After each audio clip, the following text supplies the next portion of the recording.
Assalamualaikum warahmatullahi wabarakatuh. Surah Al-Furqan ayat 56 dalam muka surat Mushaf 365.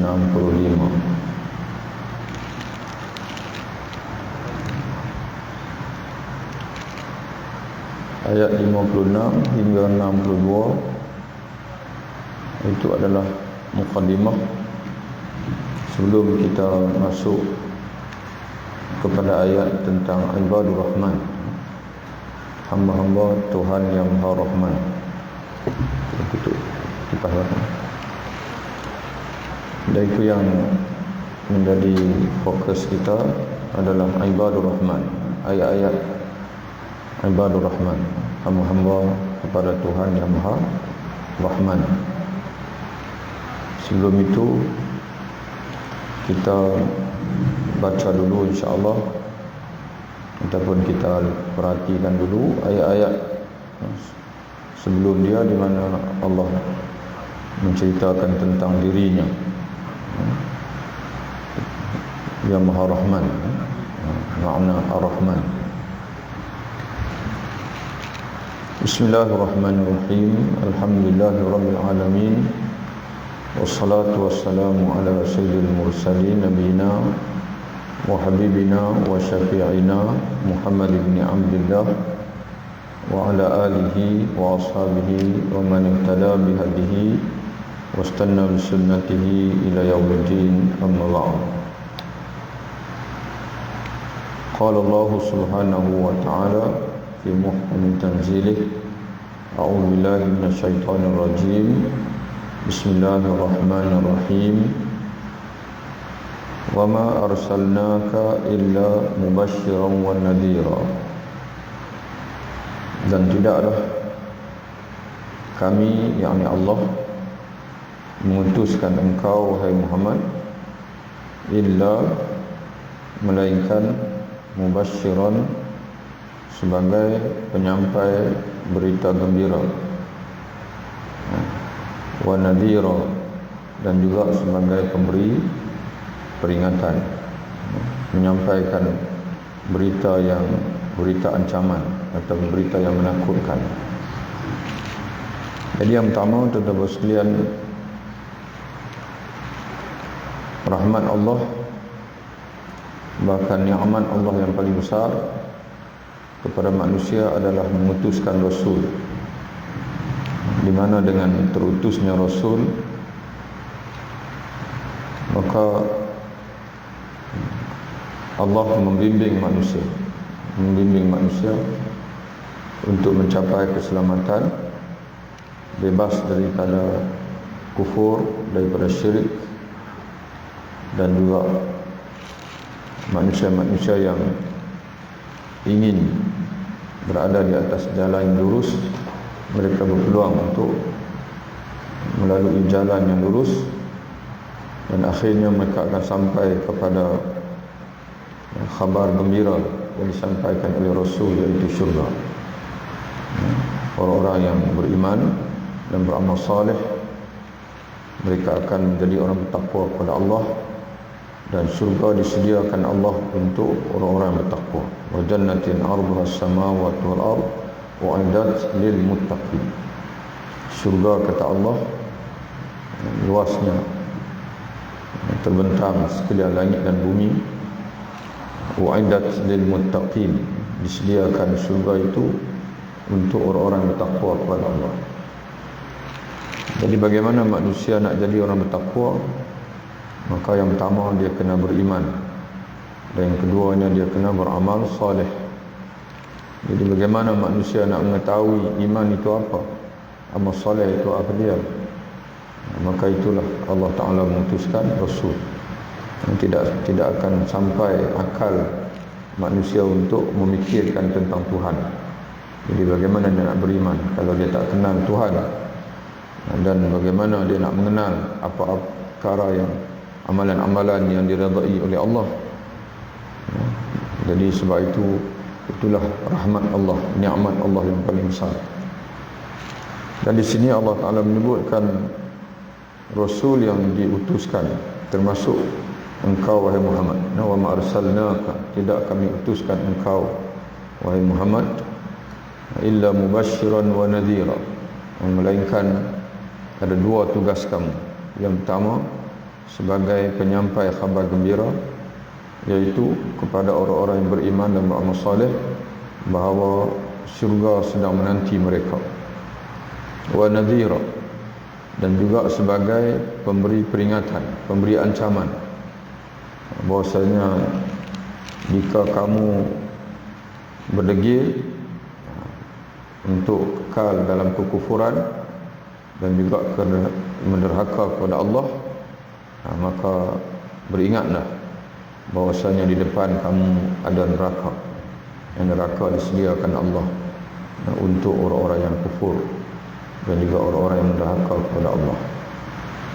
Qul ma as'alukum alaihi min ajr, katakanlah wahai Muhammad kepada mereka, ma as'alukum alaihi min ajrin, tidaklah aku mengharapkan upah daripada kamu atas tugasku ini. Jadi kerana biasanya tuan-tuan sekalian, manusia ini setiap perlakuan dia ada sesuatu yang dia nak. Maka di kalangan orang-orang musyrikin di Mekah, mereka menganggap ataupun mereka mentohmah Nabi Muhammad sallallahu alaihi wasallam inginkan pangkat, inginkan harta, inginkan kebesaran.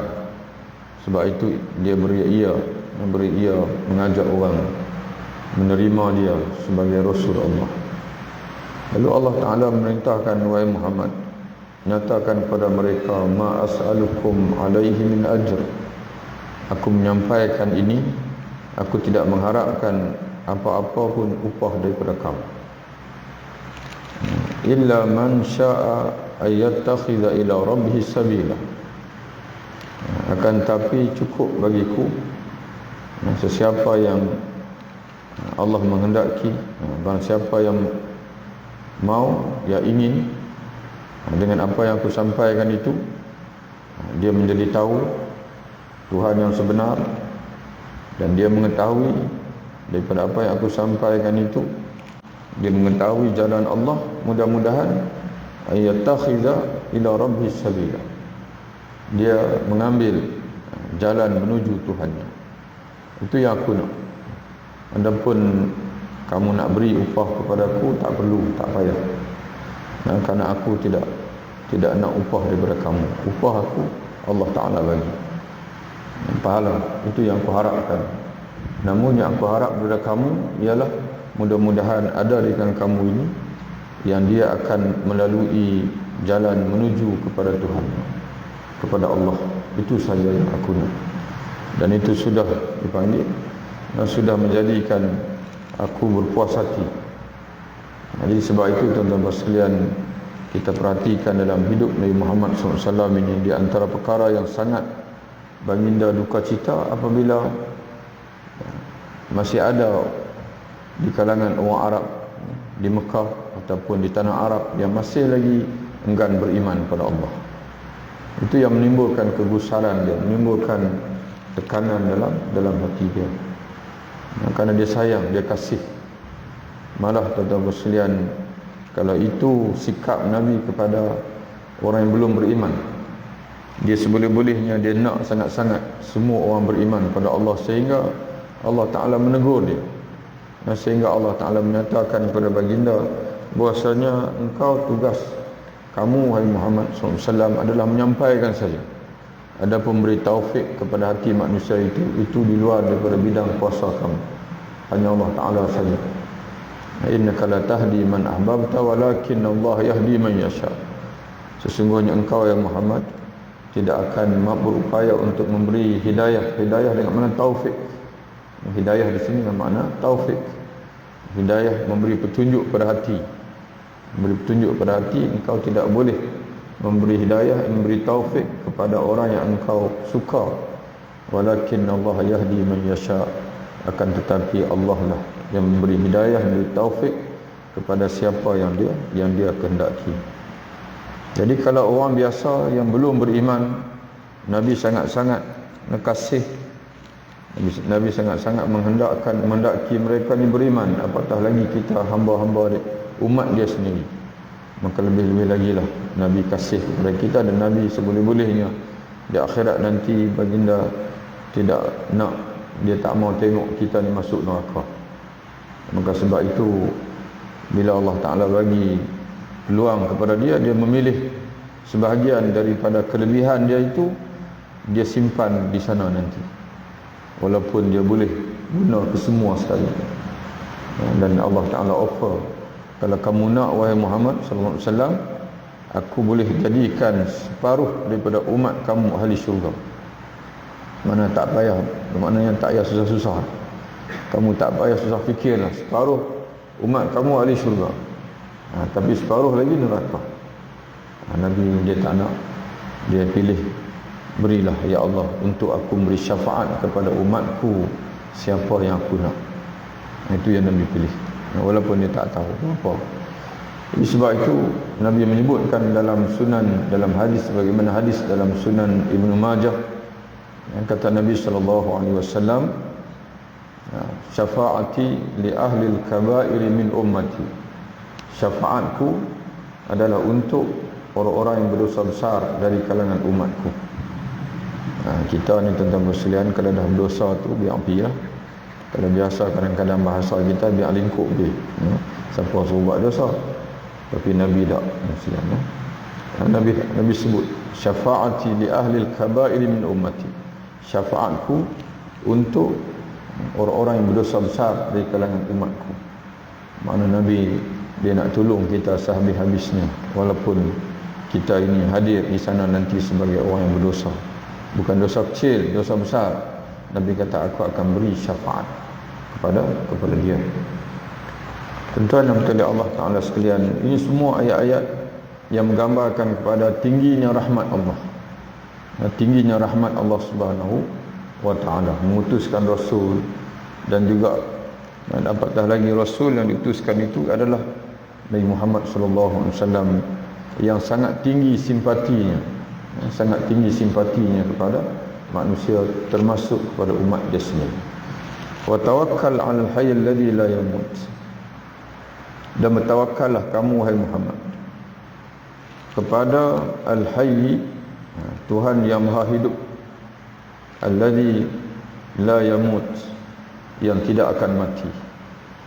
Karena sebagaimana kita sebut tadi, Nabi Muhammad SAW dia berdepan dengan cabaran yang cukup besar, dengan kedegilan kaum dia sendiri ketika berada di Mekah.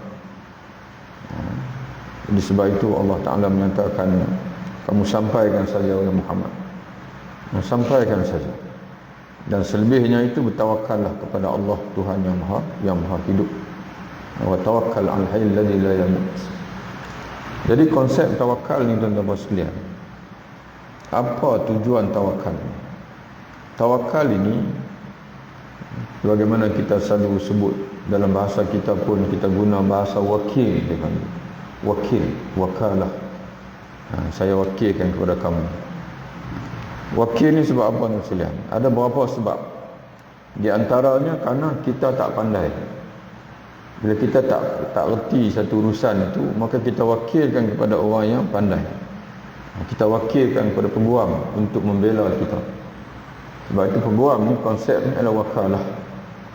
Dan dia wakil kepada orang yang memerlukan khidmat dia untuk membela. Itu wakalah.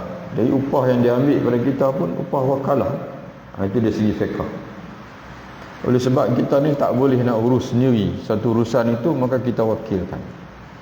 Ataupun yang keduanya, kita tak boleh hadir. Yang saya tak boleh hadir, saya wakilkan kamu untuk sembelih korban saya. Saya tak boleh hadir. Ataupun saya, kalau yang pertama tadi, saya tak boleh sembelih sendiri, saya tak mampu nak sembelih sendiri, saya wakilkan kamu untuk sembelih korban saya. Ataupun kita boleh sembelih, tapi oleh sebab korban itu dibuat jauh, kita tak boleh hadir, kita wakilkan kepada orang lain. Jadi tuan-tuan sekalian, dalam hidup kita ini, yang pertama sekali, terlalu banyak perkara-perkara yang di luar daripada kemampuan kita, yang menyebabkan kita perlu menyerahkan urusan kita itu kepada orang yang boleh menampung kekurangan kita itu. Jadi tuan-tuan sekalian, siapa yang melebihi Allah Ta'ala?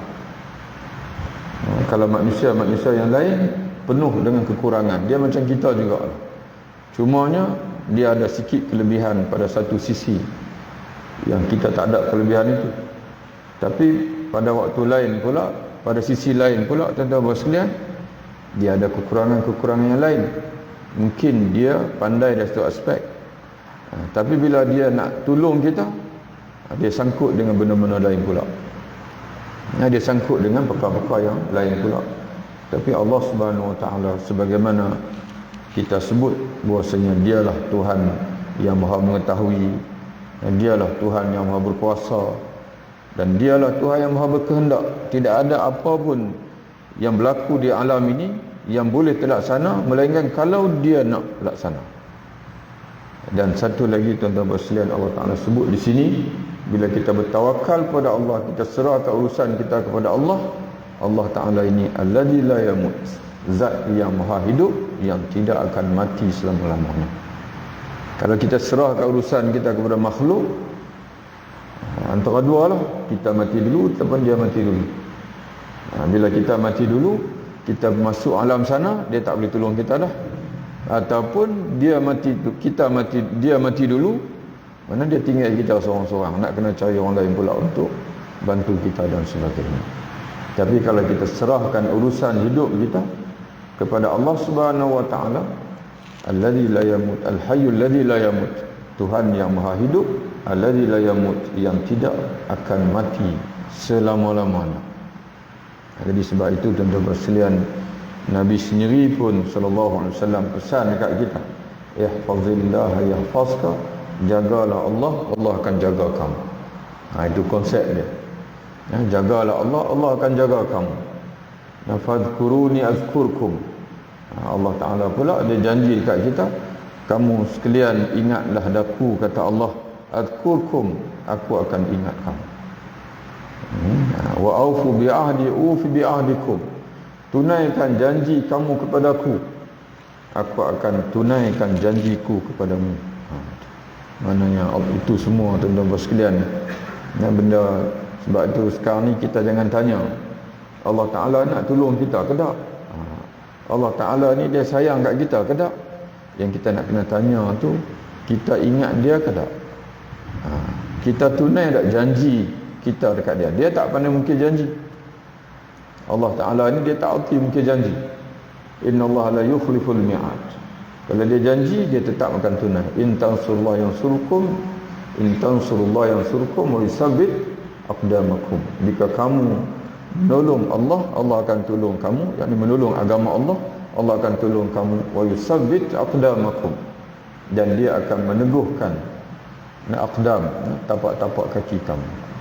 Kinayah, metafora kepada maksud pendirian kamu, kedudukan kamu di atas muka dunia. Tidak ada siapa yang boleh menggoyah kamu.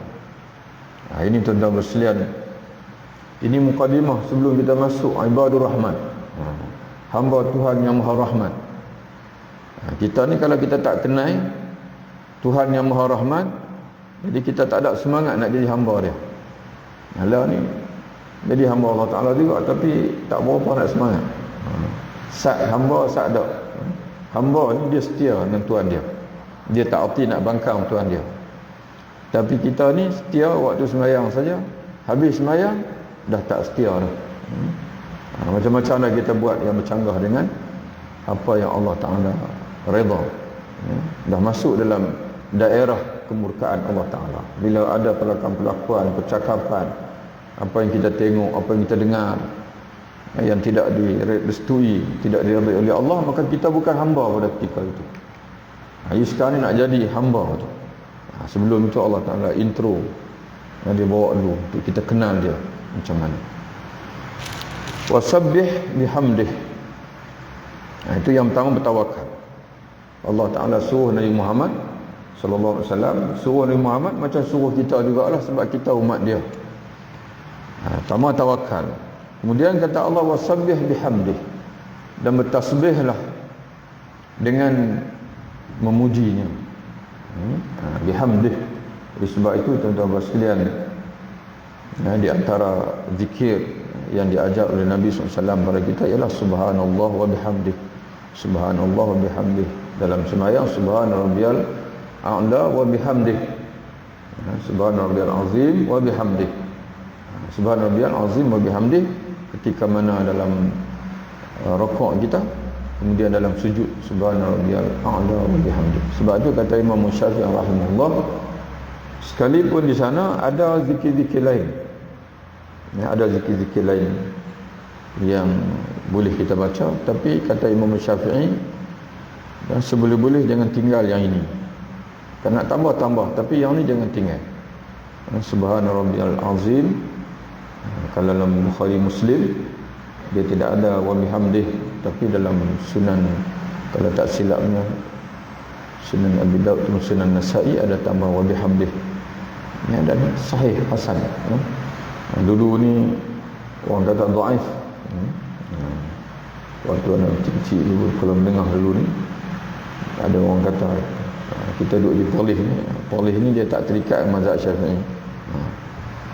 Jadi dikatakan tambahan wa bihamdih itu adalah dhaif, lemah. Jadi kita pun tinggal rasa dah ustaz kata lemah. Dia baca subhanallahil azim, subhanallahil azim. Kemudian sujud pula subhanallahil a'la, subhanallahil a'la. Tapi bila sampai di Mesir, dengar kuliah ahli ulama kata hasan. Bukan dhaif, makna sahih, hasan.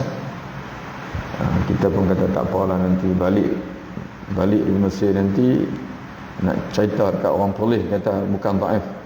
Jadi balik tak ada cerita, mereka pun dah kata hasan.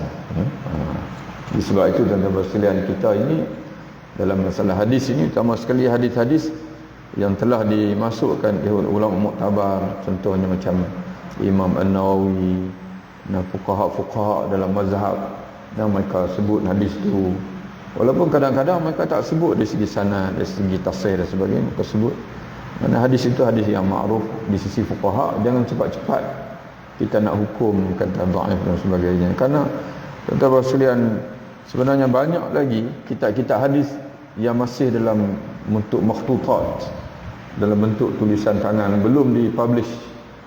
Kerana banyak lagi tuan-tuan sekalian, termasuk satu dia panggil kitab hadis di antara yang terbanyak, yang banyak merekodkan hadis. Kalau Musnad Imam Ahmad 25,000 hadis, kemudian Musannaf Abdul Razak, Ibnu Abi Syaibah, ada satu lagi Imam Baqi Ibnu Mikhlad, tak jumpa lagi kitab dia tu.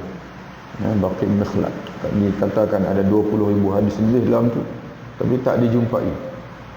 Tak dijumpai lagi. InsyaAllah ke depan akan dijumpai. Di antara perpustakaan wallahu alam yang dikatakan orang Islam belum boleh masuk ialah yang ada di Andalus. Islam memerintah Andalus dalam tempoh yang sangat lama, dan perpustakaan di Andalus pun yang sangat besar. Orang Islam tak boleh sebenarnya masuk. Kalau masuk, tuan-tuan berasa setakat sehari dua sebulan belum boleh semak apa yang ada, sebab ada ratusan ribu. Dia kena masuk terusan baru boleh semak. Mana kitab apa yang tak ada di perpustakaan lain, di Al-Azhar ataupun di di Syria, itu dalam bentuk tulisan tangan. Ada ribuan, puluhan ribu lagi. Bahkan karya-karya ulama Melayu pun ada ribuan lagi. Yang selalu kita duk sebut kitab Syarus Salikin, kita selalu sebut kitab apa lagi tuan-tuan sekalian, itu kitab sebahagian kecil saja. Kitab ni orang British dulu ni dia bawa angkut habis semua. Dia buat angkut pergi ke British, duduk di sana. Kerana kelainan orang kita lah, orang Islam, tak ada perpustakaan, tak ada maktabah. Sebab itu ustaz kita pun menghadapi masalah bila dia mati nanti tak ada buku dia, tak tahu nak tak mana. Itu masalah yang sentiasa menghantui, termasuk anak sendirilah. Tak beli kitab nak baca, tapi bila kita nak beli, tergambar dalam kepala kita bila mati nanti di mana, siapalah nak tolong simpan kitab ni. Tak ada tuan-tuan sekalian. Jadi sebab itu apa ni, kalau di negeri Arab tuan-tuan sekalian, dia ada dipanggil pasar buku. Pasar buku bandar. Mana dijual lah buku yang terpakai. Dan itulah cara kita yang miskin-miskin ni, waktu anak duduk di Mesir dulu pun duit tak apa ada. Kita pergi pasar bandar tu lah. Pasar di Iskandaria tu sepanjang lebih kurang 1 kilometer. Buku penuh. Kalau beli biasa ni, kalau buku tebal tu, harga dia pada zaman anak dulu lah 50 Junai, 60 Junai, 70 Junai. Itu pun kira bagi kita student tu kira dah mahal, tak sengah dah tu. Tapi bila pergi ke pasar buku terpakai ni, 5 Junai, kadang-kadang 1 Junai pun dia jual. Hak tu yang tak ada kulit pergi mana tak tahu. Tapi isi dalam penuh, masih elok. Kita bawa pula pergi kedai tajlid dia panggil, suruh dia buh kulit. Jadi tuan-tuan sekalian, di sana buku-buku ni ada harga-harga, ada pasaran. Tapi di tempat kita ni, buku-buku ni dia menjadi rezeki anak-anak. Rezeki anak-anak. Banyak surau dan sebagainya, buku dimakan anak-anak sebab tak pernah sentuh. Itu sebab itu tuan-tuan sekalian, pentingnya kita ni mengajar anak-anak kita, generasi-generasi yang akan datang ni, generasi yang membaca, supaya kita alim ulama, tutup guru ni, bila mereka meninggal, tuan-tuan sekalian, ada sajalah orang yang pergi minta untuk baca dan untuk menelaah dan sebagainya. Balik pada ayat kita, tuan-tuan sekalian. Jadi tawakkal ala hayyil ladzi la yamut wasabbih bihamdih, dan bertasbihlah kamu dengan memujinya, memuji Allah. Wa kafa bihi bi dzunubi ibadihi khabira, dan cukuplah Tuhanmu, cukuplah Tuhan yang Maha mengetahui akan segala dosa-dosa hamba. Wa kafa bihi, cukuplah Allah yang Maha hidup itu, yang mengetahui akan dosa-dosa hamba-Nya, khabiran. Cukuplah Allah yang mengetahui, khabiran. Perkataan khabir, ada 3 nama Allah Ta'ala. Kita ulang balik tuan-tuan sekalian. Ada 3 nama Allah Ta'ala ini yang memberi makna yang hampir sama. Al-Alim, Al-Khabir, Al-Latif. Al-Alim, Al-Khabir, Al-Latif. Al-Alim, Tuhan yang Maha mengetahui. Al-Khabir, Tuhan yang Maha mengetahui juga, tapi dari segi dia panggil pendetilan. Tuhan yang Maha mengetahui, dia panggil haqaiqul asya', hakikat segala sesuatu. Al-Latif, Tuhan yang Maha mengetahui sedalam-dalamnya, dia bukan tahu luaran saja. Dan Al-Latif ini ada 2 tafsiran, satu yang merujuk kepada ilmu dan satu yang merujuk ke rahmat. Tapi orang Melayu ni dia lebih sinonim dengan Al-Latif dengan makna Tuhan yang Maha lembut, Tuhan yang Maha simpati. Macam kita selalu berzikir, Ya Latif, Ya Latif, Ya Latif. Dulu selepas tarawih lah, selepas tarawih, Ya Latif. Macam mana kita sebut? Ya Latif, Ya Latif. Tapi orang zaman lah ni tak dah. Lepas tarawih pun sunyi senyap. Itu budak kanak-kanak dulu kira habis tarawih, Ya Latif lah. Ya Latif. Jadi Latif tu yang lembut, sentiasa bersikap lembut kepada hamba-hambanya, sentiasa bersimpati kepada hamba-hambanya. Itu salah satu makna. Dan Al-Latif juga memberi makna Tuhan yang Maha mengetahui sedalam-dalamnya tentang hamba dia, tentang ciptaan dia. Al-Latif. Alladzi khalaqas samawati wal ard, dialah yang menciptakan sekalian langit dan bumi. As-samawat wal ard wa ma bainahuma, dan segala makhluk yang berada di antara langit dan bumi. Fi sittati ayyamin, dalam 6 masa. Kalau tengok dari segi harfiahnya, ayyamin jamak kepada yaumin, dalam 6 hari. Ada 6 hari. Tapi kebanyakan ulama dia terjemahkan 6 masa. Karena hari ini tuan-tuan sekalian, dalam Quran sendiri ada yang merujuk kepada 24 jam, iaitu hari di dunia ini. Dalam surah As-Sajdah, fi yaumin kana miqdaruhu alfa sanatin mimma ta'udun, pada satu hari yang mana kadarnya, kata Allah, 1000 tahun mengikut perhitungan kamu. Itu turun naik malaikat. Turun naik malaikat. Karena jarak di antara langit dan juga bumi 500 tahun. Ulang alik 1000 tahun. Itu kalau kita nak tempuh. Kalau manusia nak menempuh, mengikut perhitungan kita ni 500 tahun baru boleh sampai. Balik 500 tahun pula. Tapi malaikat boleh turun dalam masa satu hari saja. Pagi, malaikat pagi, subuh, dan juga malaikat ganti shift petang, asar. Dia turun naik. Ulang alik tiap-tiap hari. Jarak kalau kita nak tempuh 1000 tahun. Tapi malaikat boleh tempuh dalam masa satu hari. Dia boleh nak sampai. Tak mungkin ada malaikat yang boleh dalam sekelip mata. Dan dalam surah Ma'arij pula Allah Ta'ala sebut 50,000 sana. Ada satu hari di sana yang mana jaraknya, kadarnya 50,000 tahun. Itu hari yang mana pula tu? Wallahu a'lam. 50,000 tahun, bayangkan satu hari 50,000 tahun. Satu tahun di akhirat, satu tahun,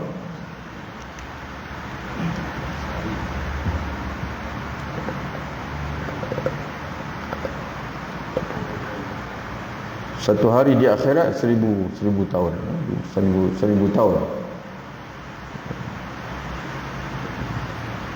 1000 tahun di dunia. Wallahu a'lam. Satu hari di akhirat 1000 tahun. Habis yang 50,000 tahun tu hari waktu bila? Wallahu a'lam.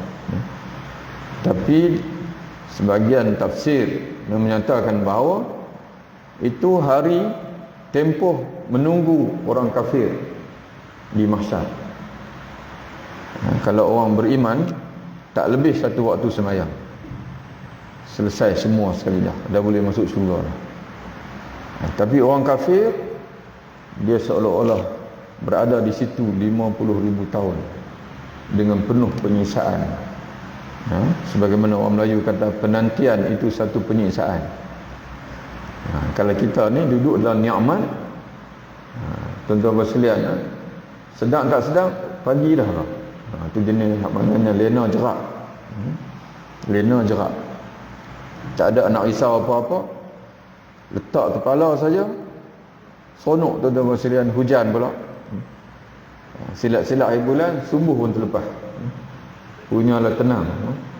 Tapi kalau kita diuji dengan sakit, tak payah sakit lain lah tuan-tuan bersekalian, sakit gigi. Sakit gigi.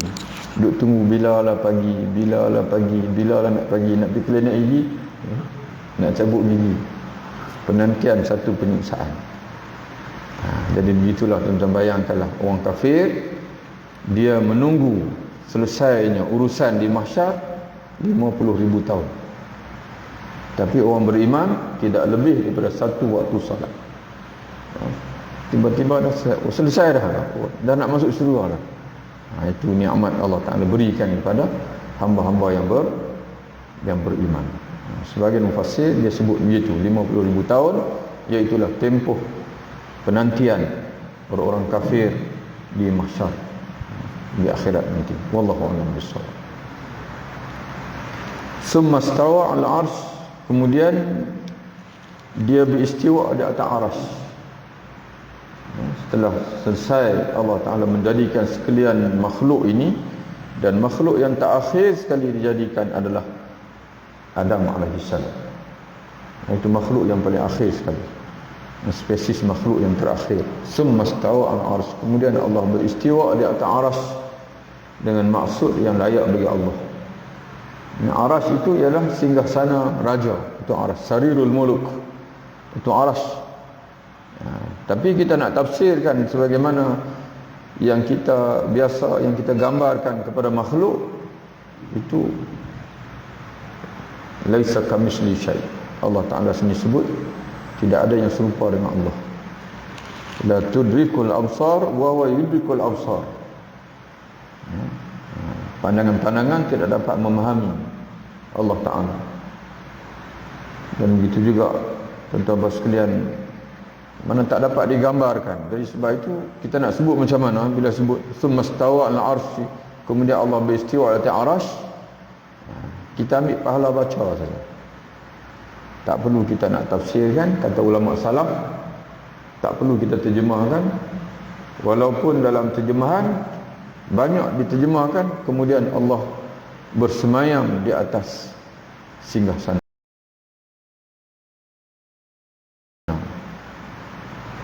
Tuan-tuan pernah buka kamus tak? Bersemayam ni apa makna dia?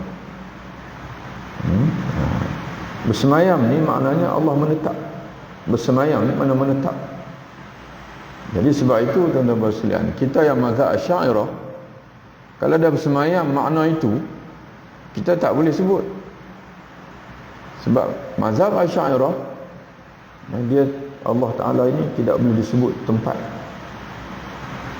Tapi habis tuan-tuan kata mazhab Asy'ariyah, tapi tuan-tuan bila baca ayat tu sebut sama. Kemudian dia bersemayam di atas aras. Bersemayam dengan makna yang layak bagi Allah. Bukan makna layak bagi Allah dah tuan-tuan dah terjemah dah. Kemudian dia menetap di atas aras. Lainlah akidah salafiyah. Akidah salafiyah memang dia sebut, dia kata Tuhan tak ada di langit. Tuhan berada, bukan menetap di atas aras. Wallahu a'lam. Cakap anda pun faham, untuk berlaku adil kepada mereka, kita kena, kalau kita nak cerita tentang mazhab orang lain ni, kena cerita macam mana yang dia faham. Jangan kita cerita, kita cuba mengandaikan pemahaman tentang dia, benda yang dia tak faham macam tu. Itu dia panggil fitnah. Dia panggil fitnah. Kalau mengaji di Al-Azhar, tuan-tuan sekalian, walaupun pandangan tu sahih, tapi kalau tuan-tuan sebut orang yang memandang itu, orang yang satu kaul itu betul dah, tapi tuan-tuan sandar kepada ulama yang tak betul, pensyarah akan pangkah. Contoh dia panggil, ada ulama yang pandangan bahawasanya ketika takbir, tangan hendaklah diangkat sentang telinga. Memang betul lah, ada ulama pandangan begitu.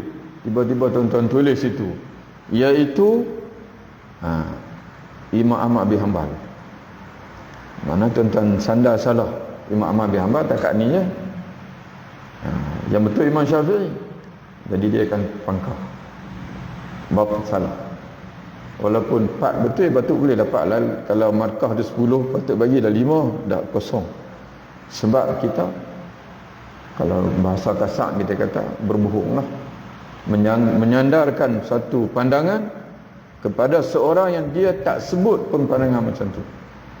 Jadi sebab itu tuan-tuan sekalian, ramai dipanggil ustaz-ustaz yang dia berpegang dengan salafiyah, dia sebut mazhab Asy'ariyah salah. Kita tahu dia tak pernah mengaji, dan dia tak pernah mengaji akidah Asy'ariyah, tapi dia nak tolak.